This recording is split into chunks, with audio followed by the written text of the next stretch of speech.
नमस्कार, आप देख रहे हैं इंडिया वॉइस और मैं हूं आपके साथ श्रुति अंगद।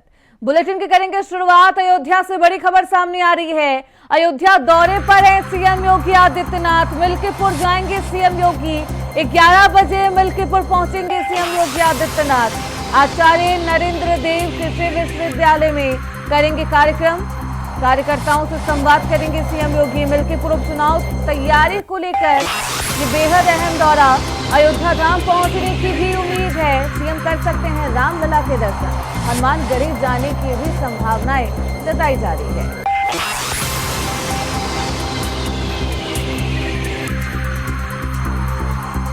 तो मिल्कीपुर में उपचुनाव होना है और उससे पहले सियासत हाई है। अयोध्या दौरे पर आज रहेंगे सीएम योगी आदित्यनाथ। चुनावी हुंकार भरेंगे और पदाधिकारियों के साथ आज बैठक भी की जाएगी। जीत का मंत्र देते हुए सीएम योगी नजर आएंगे। तो 11 बजे मिल्कीपुर पहुंचेंगे सीएम योगी आदित्यनाथ। आचार्य नरेंद्र देव कृषि विश्वविद्यालय में कार्यक्रम करेंगे। हमारे साथ हमारे सहयोगी विनय मिश्रा इस खबर पर ज्यादा जानकारी के साथ जुड़ चुके हैं। विनय, कितने बजे सीएम योगी पहुंचने वाले हैं अयोध्या? क्या कुछ उसके बाद कार्यक्रम वाले उपचुनाव के मद्देनजर जो है सीएम योगी आदित्यनाथ का जो है आज मिल्कीपुर दौरा है और यहाँ आचार्य नरेंद्र देव यूनिवर्सिटी में यहाँ पे कार्यकर्ताओं के साथ संवाद करते हुए सीएम योगी नजर आएंगे। क्योंकि वजह है कि मिल्कीपुर में उपचुनाव होने वाला है और यहाँ पे जो प्रतिष्ठा की सीट उत्तर प्रदेश की जो है मिल्कीपुर मानी जा रही है। वजह ये थी कि इससे पहले भी जब चुनाव हुआ था अयोध्या में तो इसके सांसद जो थे वो हार गए थे और यहाँ पे सपा के सांसद के विजय हुए थे। तो इस तरीके से ये सीट जो मिल्कीपुर की है वो भी जो है सपा के सांसद जो है अवधेश प्रसाद की थी। लेकिन अब ये देखने वाला होगा कि जो उपचुनाव होने जा रहा है इस सीट को जो है बीजेपी किस तरीके से हासिल करती है। और सीएम योगी आदित्यनाथ की भी प्रतिष्ठा का सवाल है क्योंकि सीएम योगी ने इसकी जिम्मेदारी भी ले रखी है। इसी के मद्देनजर आज यहाँ पे आकर के कार्यकर्ताओं के साथ संवाद करेंगे और मुख्यमंत्री योगी आदित्यनाथ जो है तमाम अपने मंत्रियों को जो है अपने क्षेत्र में सर्वे के लिए जो है फीडबैक भी ले रहे हैं कि किस प्रत्याशी को यहाँ पे उतारा जाए। वजह है कि यहाँ पे ऐसे प्रत्याशी को उतारा जाएगा जो इस किला को फतेह कर सके, क्योंकि ये बीजेपी की प्रतिष्ठा का सवाल देखते हुए नजर आ रहा है। इस तरीके से सीएम योगी का आज यहाँ पे दौरा जो है काफी अहम माना जा रहा है। बिल्कुल, अगर मिल्कीपुर उपचुनाव हाथ से खिसक गया, ये सीट अगर खिसक गई तो इसका संदेश जाएगा। क्योंकि हाल ही में जब लोकसभा चुनाव हुआ था फैजाबाद सीट समाजवादी पार्टी के पाले में गया तो ऐसे में काफी उसे भुनाया है विपक्षी पार्टियों ने और मिल्कीपुर सीट की जिम्मेदारी कमान खुद सीएम योगी आदित्यनाथ संभाल रहे हैं। ऐसे में आज पहुंचेंगे सीएम योगी आदित्यनाथ। कार्यकर्ताओं से बैठक की जाएगी। अब सवाल यही है क्योंकि समाजवादी पार्टी की तरफ से विनय प्रत्याशी घोषित कर दिया गया है, मतलब उनका तो फैसला तय है। अजीत प्रसाद को उतारेंगे, अवधेश प्रसाद के बेटे हैं।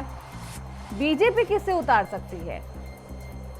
बिल्कुल श्रुति, आपको बता दूं कि मिल्कीपुर में इसी प्रत्याशी को लेकर के सर्वे भी चल रहा है। इनके कई मंत्री जो है क्षेत्रों का भ्रमण भी कर रहे हैं और जल शक्ति मंत्री स्वतंत्र देव सिंह ने भी कल यहाँ पे गाँव का और क्षेत्र का जो दौरा भी किया है और तमाम इलाकों में चौपाल लगा करके फीडबैक ली गई कि किस प्रत्याशी को यहाँ पे उतारा जाए।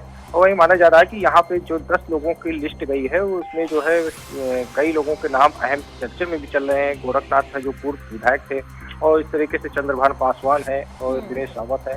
तो इस तरह के कई लोगों के नाम चर्चे में चल रहे, लेकिन फाइनल जो है मोहर नहीं लगी हुई है। और इसी तरीके से लेकर के जो है कई मंत्री जो सर्वे ले रहे हैं कि किस प्रत्याशी को यहाँ पर उतारा जाए। उसके बाद जो है ये रिपोर्ट जो है सीएम योगी आदित्यनाथ को सौंपेंगे और आज सीएम योगी खुद भी आ रहे हैं यहाँ पे, कार्यकर्ताओं से भी बात करेंगे किस प्रत्याशी को उतारा जाए, किस तरीके से इस किले को भेजा जाए। इसी सब मुद्दे को लेकर के यहाँ पे विस्तृत चर्चा करते हुए सीएम योगी आदित्यनाथ नजर आएंगे।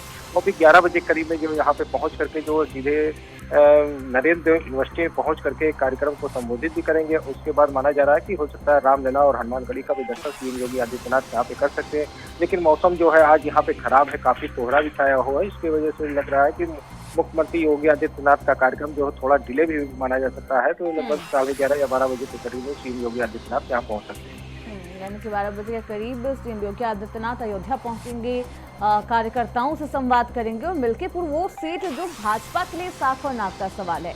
अब सवाल यही है विनय, क्योंकि अगर मिल्कीपुर सीट को देखें तो वहां का जातीय समीकरण कैसा है, सियासी इक्वेशन कैसा है, कितना दिलचस्प?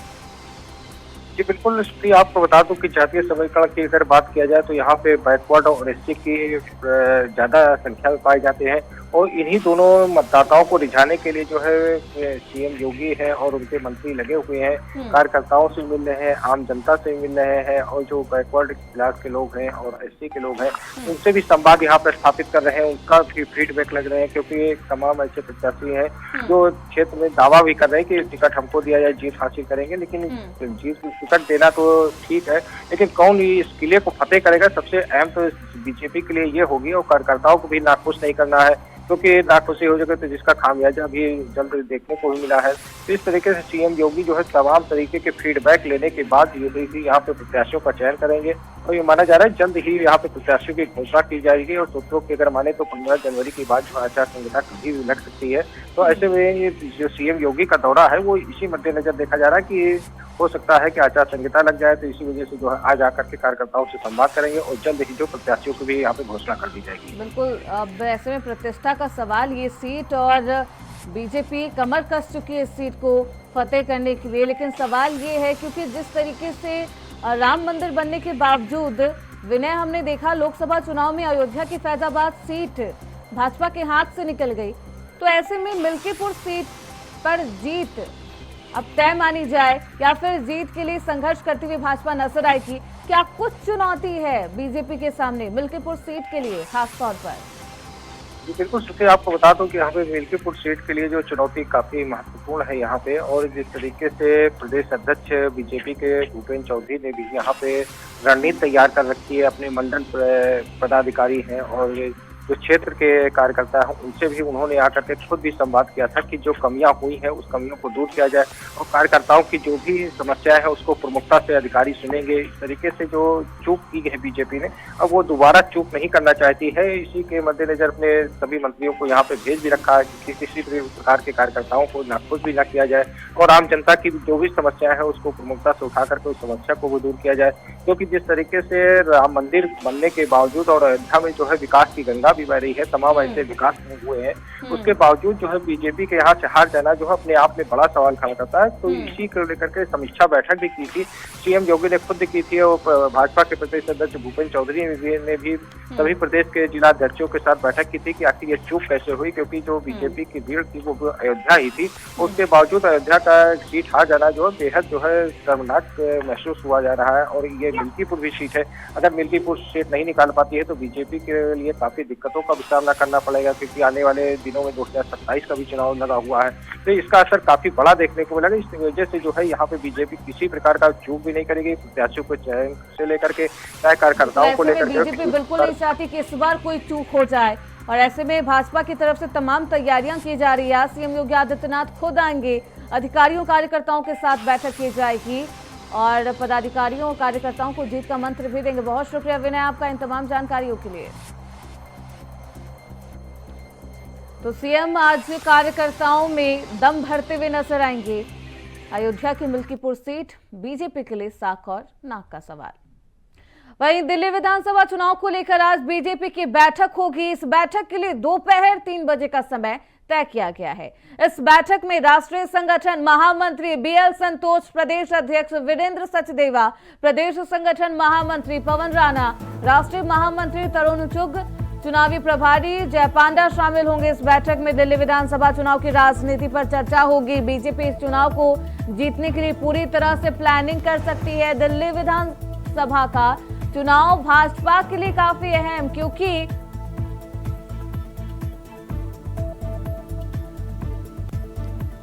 उन्नीस के बाद इसके जीत का सपना पूरा नहीं हो सका है, यानी कि एक लंबे दशक के बाद भी भाजपा वहां पर जीत हासिल नहीं कर पाई है। बीजेपी के चुनाव जीतने के बाद 5 सालों तक दिल्ली में सरकार बनी रही, लेकिन इसी 5 साल के कार्यकाल में बीजेपी ने दिल्ली में 3 बार अपने मुख्यमंत्री के चेहरे को बदला है। ऐसे में दिल्ली की जनता को भाजपा के फैसले पसंद नहीं आए और बीजेपी के हाथ से 1998 में दिल्ली की सत्ता चली गई। 1998 के खामियाजे के बाद इस बार के चुनाव में बीजेपी किसी तरह की कोई कसर नहीं छोड़ना चाहती। ऐसे में आज होने वाली बैठक को दिल्ली विधानसभा चुनाव के लिहाज से काफी अहम माना जा रहा है, ताकि इस लंबे इंतजार के बाद बीजेपी एक बार फिर से दिल्ली की सत्ता पर काबिज हो सके। ऐसे में भाजपा के लिए ये चुनाव बेहद अहम, जिसके लिए वो रणनीति तैयार कर रही है और बैठकों का दौर भी जारी है। इसमें तमाम दिग्गज नेता भाजपा के शामिल होंगे और किस तरीके से दिल्ली विधानसभा चुनाव को फतेह करने के लिए प्लान तैयार किया जाए, इसको लेकर आज चर्चा की जाएगी।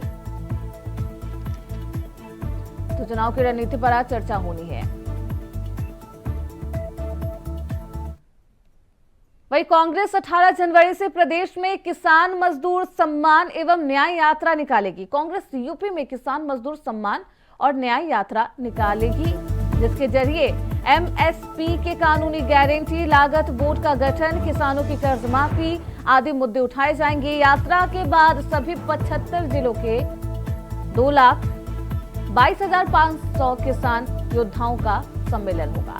आगामी 18 जनवरी 2025 को गाजियाबाद के लोनी बॉर्डर से शुरू होगा। यात्रा के दौरान प्रत्येक जनपद से 300 किसान न्याय योद्धा बनाए जाएंगे। यात्रा के समापन के बाद प्रदेश के सभी 75 जिलों के 22,500 किसान योद्धाओं का सम्मेलन किया जाएगा। अगले 1 वर्ष में हम हर विधानसभा में 300 किसान न्याय योद्धा बनाएंगे और 2027 विधानसभा चुनाव के पहले 1,20,900 किसान योद्धाओं का किसान महासम्मेलन करेंगे।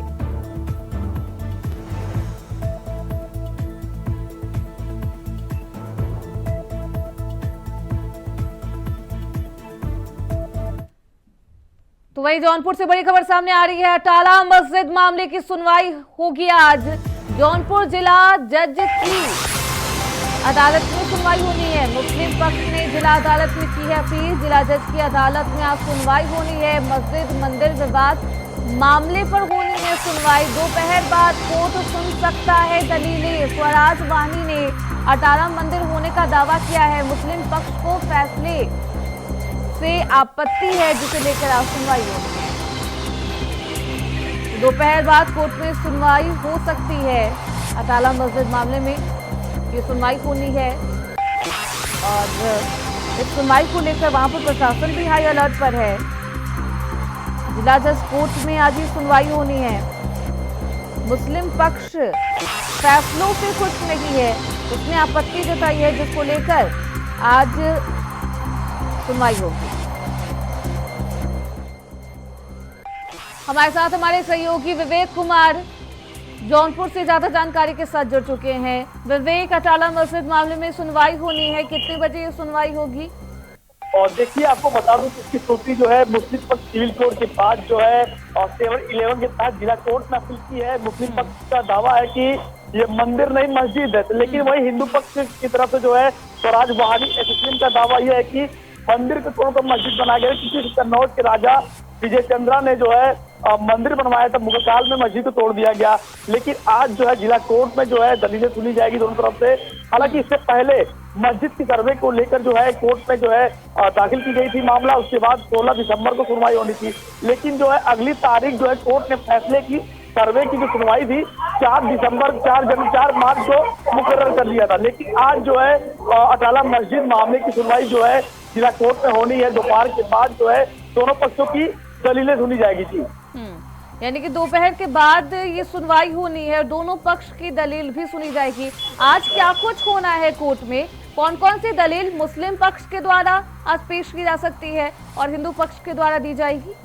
मुस्लिम पक्ष का कहना है कि पोसड़ी योग्य नहीं है। सिविल कोर्ट ने जो गलत आदेश दिए उनसे खारिज किया जाए। हालांकि जो है 22 अक्टूबर 2024 को सिविल जूनियर डिवीजन की ओर से आदेश को निरस्त करने की बात जो है मुस्लिम पक्ष कर रहे हैं। हालांकि जिला कोर्ट में पहले मामला जो है जूनियर सिविल कोर्ट डिवीजन में था। आज जिला कोर्ट में मुस्लिम पक्ष अपनी बात को रख रहा है, सिविल कोर्ट की बातों को खारिज करने की जो है अपील कर रहा है।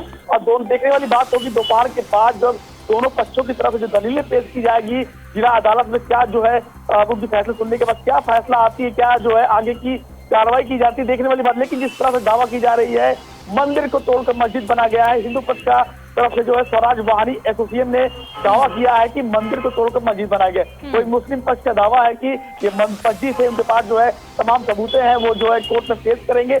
लेकिन हिंदू पक्ष की तरफ से कहा जा रहा है कि अटाला मस्जिद की जो दीवारें हैं, कहीं शंख बने हैं, कहीं हिंदू त्रिशूल बने हैं, कहीं गुड़हल का फूल है, तमाम आकृति जो है हिंदू मंदिर होने का दावा कर रहा है जी।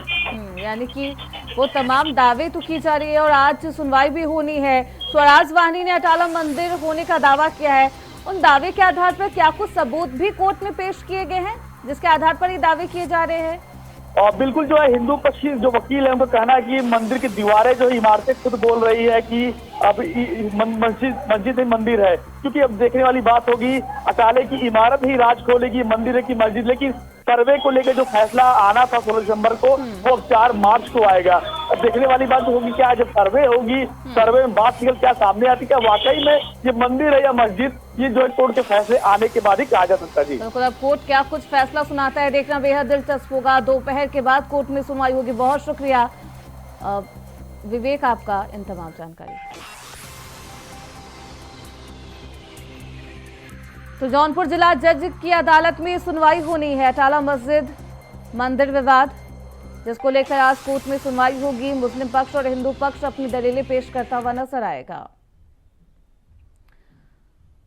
वहीं झांसी से बड़ी खबर सामने आ रही है। झांसी में मुंबई क्राइम ब्रांच की टीम की दबिश, क्राइम ब्रांच ने आरोपी को गिरफ्तार किया है। झांसी के चिरगांव से लूटकांड का आरोपी गिरफ्तार। मुंबई के अग्रीपाड़ा इलाके में की थी चोरी, बदमाशों ने बंदूक की नोक पर की थी लूटपाट। ऋषभ ज्वेलर्स से बंदूक की दम पर की गई थी लूटपाट। लूटे थे 1,91,00,000 के जेवरात और नकदी। लूटकांड के बाद चिरगांव में छुपा था बदमाश। झांसी के चिरगांव से संतोष को गिरफ्तार किया गया है। लखनपाल को ललितपुर के कंधारी कला गांव से गिरफ्तार किया गया है। बदमाशों के पास से लूट का माल बरामद किया गया है। 29 दिसंबर को लूट की वारदात को अंजाम दिया गया था। तो लूटकांड के आरोपी को पुलिस प्रशासन ने गिरफ्तार कर लिया है। ऋषभ ज्वेलर्स से बंदूक की दम पर लूट की वारदात को इन अपराधियों ने अंजाम दिया था। बेहद बेखौफ हो चले हैं अपराधी और झांसी में इस लूटकांड को अंजाम दिया गया था। झांसी में मुंबई क्राइम ब्रांच टीम की दबिश भी हुई और क्राइम ब्रांच ने आरोपी को गिरफ्तार कर लिया है। तो झांसी के चिरगांव से लूटकांड का आरोपी गिरफ्तार। मुंबई में ये लूटकांड को अंजाम दिया गया था। बदमाशों ने बंदूक की नोक पर लूटपाट को अंजाम दिया था। तो ऋषभ ज्वेलर्स ने बंदूक की दम पर लूट की वारदात को अंजाम दिया था। लूटकांड के बाद चिरगांव में जाकर छिपा था। तो झांसी के चिरगांव से इन अपराधियों को गिरफ्तार किया गया, इन बदमाशों को गिरफ्तार किया है। मुंबई क्राइम ब्रांच ने इन्हें गिरफ्तार किया है। मुंबई क्राइम ब्रांच टीम की दबिश के बाद झांसी के चिरगांव से इन्हें गिरफ्तार किया गया है। झांसी के चिरगांव से संतोष गिरफ्तार किए गए हैं। हमारे साथ हमारे सहयोगी शेख गुल मोहम्मद झांसी से ज्यादा जानकारी के साथ जुड़ चुके हैं। शेख गुल, क्या कुछ ये पूरा मामला है और अभी तक क्या कुछ एक्शन लिया गया पुलिस प्रशासन के द्वारा?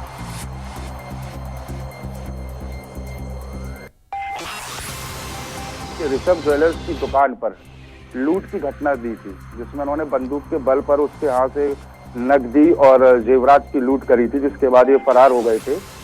और ये मुंबई में 29 दिसंबर की घटना बताई गई है, जिसके बाद मुंबई क्राइम ब्रांच द्वारा इनको लगातार ढूंढा जा रहा था, जिसके बाद इनकी लोकेशन इन्हें झांसी के चिरगांव क्षेत्र में मिली है, जिसमें एक बदमाश अपने रिश्तेदार के यहाँ छुपा हुआ था।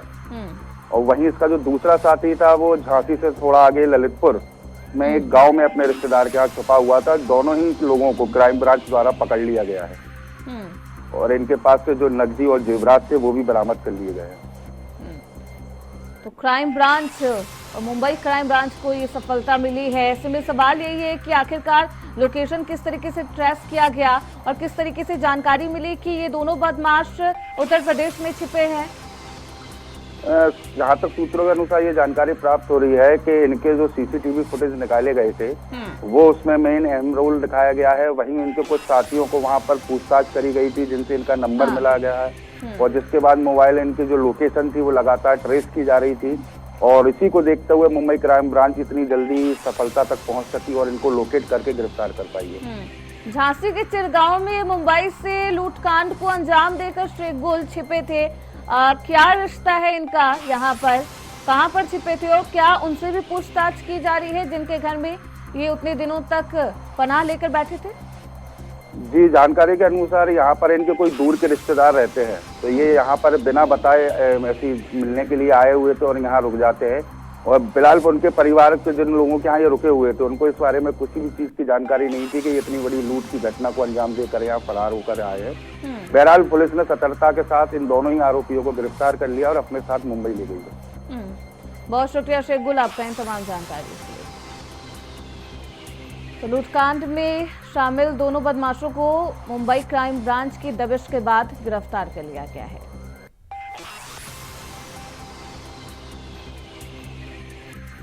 झांसी से इनकी गिरफ्तारी हुई है। लूटकांड को मुंबई में अंजाम देने के बाद ये फरार हो गए थे।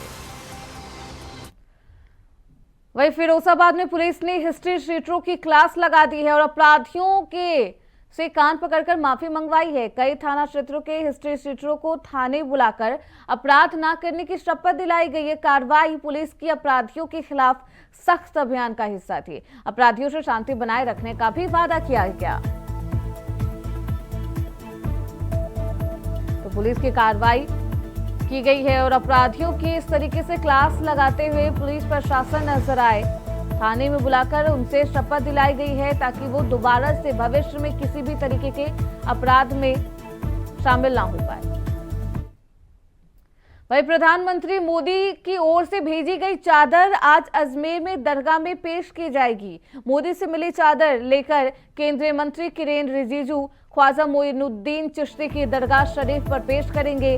मंत्री रिजिजू ने कहा है कि अजमेर में उर्स के दौरान गरीब नवाज की दरगाह पर जाना देश की एक पुरानी परंपरा है। मुझे ये मौका मिला है। प्रधानमंत्री हमारा देश की ये पुराना परंपरा है और उर्स के समय में अजमेर दरगाह में जाने का और गरीब नवाज का वहाँ प्रधानमंत्री जी का ओर से चादर चढ़ाने का मुझे इस बार जो मौका दिया है, मैं समझता हूं कि प्रधानमंत्री मोदी जी का जो पैगाम है, संदेश है, वो भाईचारा का। पूरा देश एकजुट रहेंगे, एक साथ काम करेंगे, देश के लिए मिलजुल के रहेंगे। इस संदेश के साथ मैं अजमेर दरगाह में जा रहा हूं और कल हम निजामुद्दीन दरगाह में गए और वहां भी सबके साथ बैठ करके हमने चादर वहां चढ़ाया, फिर दुआ मांगा है। और उसके इस शुभ अवसर पर हम सब ये चाहते हैं कि अच्छा माहौल देश में बने और कोई भी ऐसे काम ना करे जिससे हमारा सौहार्द को बिगाड़ने का।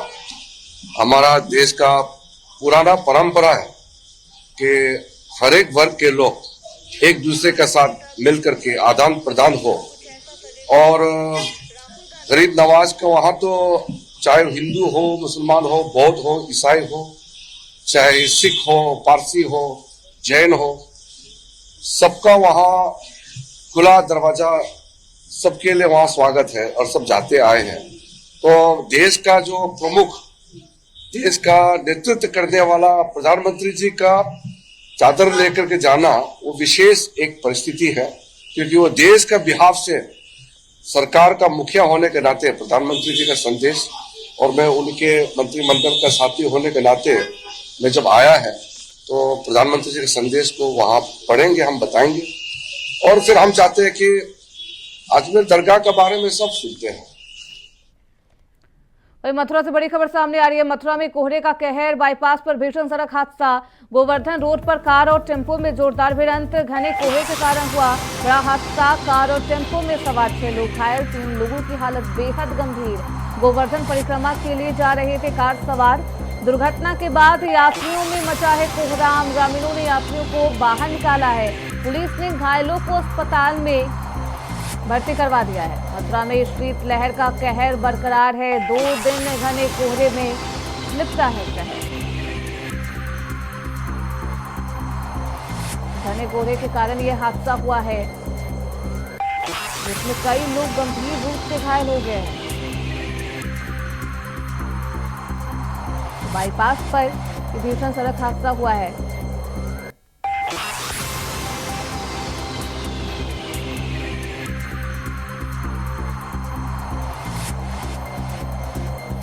गोवर्धन रोड पर कार से टक्कर हुई है। मथुरा में कोहरे का कहर लगातार जारी है। बाईपास पर भीषण सड़क हादसा।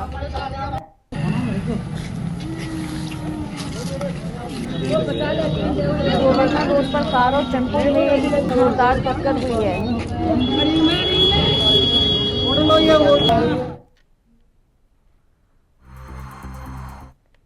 फिलहाल इसी के साथ इस बुलेटिन में बस इतना ही। देखते रहिए इंडिया वॉइस।